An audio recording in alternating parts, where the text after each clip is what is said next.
Hello বন্ধুরা, আসসালামু আলাইকুম। Welcome back to our homemade চ্যানেলের পক্ষ থেকে আপনাদের সকলকে জানাই আন্তরিক শুভেচ্ছা এবং অভিনন্দন।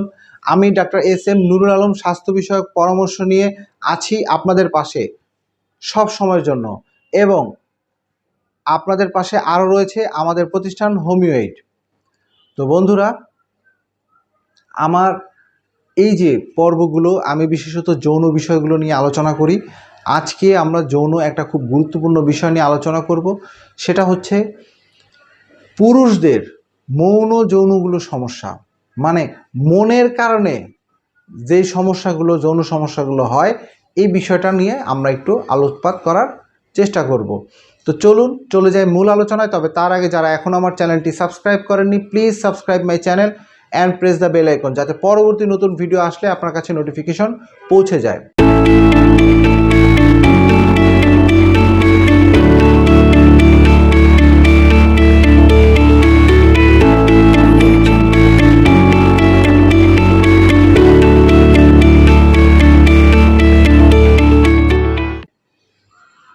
তো তার ভিতরে মৌন যৌন সমস্যা, পুরুষের মৌন যৌন সমস্যা। তো মৌন যৌন মানে কি? যৌন মানে যৌন, আর মৌন মানে হচ্ছে মন। তো পুরুষের মৌন এবং যৌন সমস্যা, এইটা কয়েকটা পয়েন্ট আমরা দেখার চেষ্টা করব বা বোঝার চেষ্টা করব। যৌন আকাঙ্ক্ষার অভাব, এক নম্বরে রয়েছে যৌন আকাঙ্ক্ষার অভাব। পুরুষদের মধ্যে যৌন উত্তেজনা আসে এবং যৌন সুখ লাভ করেন, কিন্তু তাদের যৌন কাজের প্রতি আগ্রহ তীব্রভাবে কমে যায়। নিজের মধ্যে যৌন আগ্রহ কমে যাওয়ার কারণে সঙ্গীর সব ধরনের যৌন আবেদন বা আচরণ তীব্রভাবে প্রত্যাখ্যান করে। পুরুষের নিজে উদ্যোগী হয়ে কখনো সঙ্গীর সঙ্গে যৌনতায় লিপ্ত হতে চায় না। কিছু কিছু পুরুষ সঙ্গীর সঙ্গে যৌনতা আগ্রহ না পেলেও হস্তমৈথুন করে যৌন সহানুভূতি লাভ করে।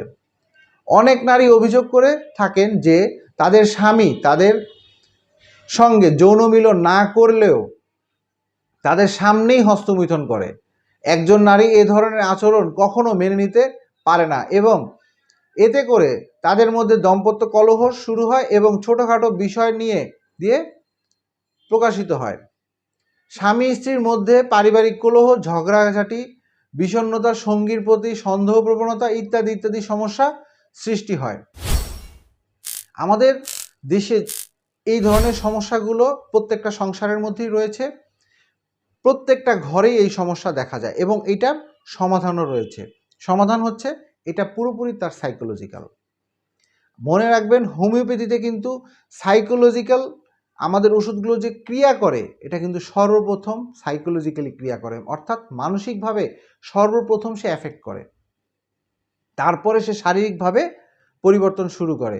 আমরা একটা রোগী, যে কোনো সমস্যা হোক, তার রোগের প্রথম অনুভূতিই হবে ওষুধ খাওয়ানোর পরে যে সে ভালো ফিল করতেছে, অর্থাৎ তার মনের মধ্যেই ওষুধটা সর্বপ্রথম প্রভাব পড়ে।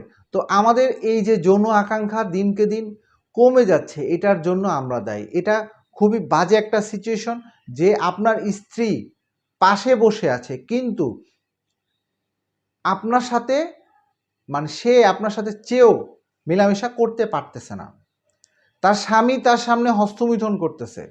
এটা কত বড় জঘন্য একটা কাজ। এই কাজগুলো কিছু কিছু পুরুষরা করে থাকে এবং এটা পুরোপুরি তার কিন্তু মানসিক ডিসঅর্ডার। এখান থেকে তার যৌন সমস্যার সৃষ্টি হচ্ছে। এই যৌন আকাঙ্ক্ষার অভাব, অর্থাৎ আপনার ভিতরে চাহিদা না হওয়া। আচ্ছা, পরবর্তী যে পয়েন্টটা রয়েছে সেটা হচ্ছে ইরেকটাইল ডিসফাংশন। সঙ্গীর সঙ্গে যৌন সহবাস করার জন্য বা যোনিপথে লিঙ্গ প্রবেশ করানোর জন্য লিঙ্গর প্রয়োজনীয় পরিমাণ শক্ত হয় না, এটা আরেকটা প্রবলেম। বীর্য আউট হয়ে যায়, সেটা একটা প্রবলেম। আর এটা হলো লিঙ্গই ঢুকে না।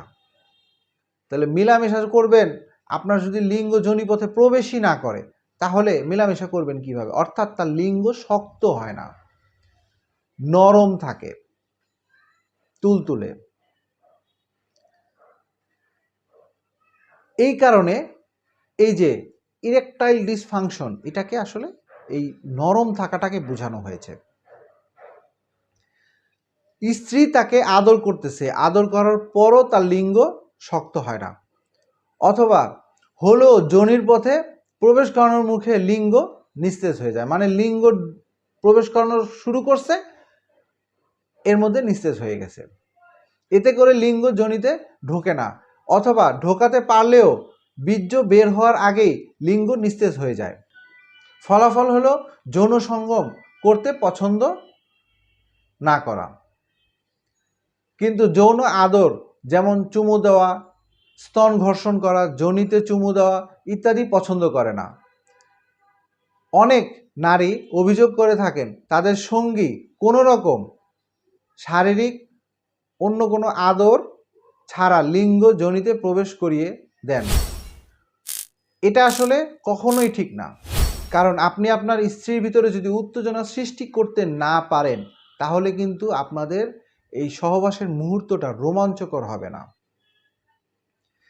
আপনি যৌন মিলনের পূর্বে অবশ্যই কিছুক্ষণ আপনার স্ত্রীকে সময় দেন, তার সাথে কথা বলেন, রোমান্টিক কথা বলেন। তাতে আপনার যেমন উত্তেজনা সৃষ্টি হবে, আপনার স্ত্রীরও উত্তেজনা সৃষ্টি হবে। এমনি আমাদের দেশের পুরুষরা অনেক দুর্বল যৌন ক্ষেত্রে নারীদের তুলনায়।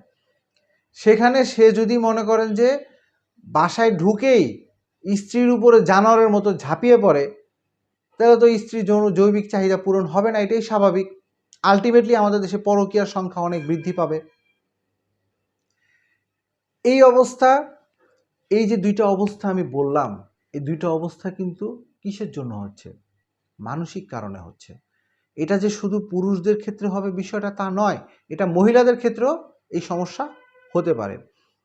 তো বন্ধুরা, এই ক্ষেত্রে আপনাকে খেয়াল রাখতে হবে, মানসিক ক্ষেত্রে অবশ্যই আপনাকে ওষুধ খাচ্ছেন খান, কিন্তু ওষুধের পাশাপাশি অবশ্যই আপনারা একজন সাইকোলজিস্টের পরামর্শ নেন, অথবা যদি মনে করেন যে একজন হোমিওপ্যাথি চিকিৎসকের শরণাপন্ন আপনি হবেন, তাও আপনি হতে পারেন। কারণ আমি আগেই বলেছি যে হোমিওপ্যাথিক ওষুধ ফিজিক্যালের পূর্বেই সাইকোলজিক্যালি অর্থাৎ মেন্টালি কাজ করে সর্বপ্রথমে।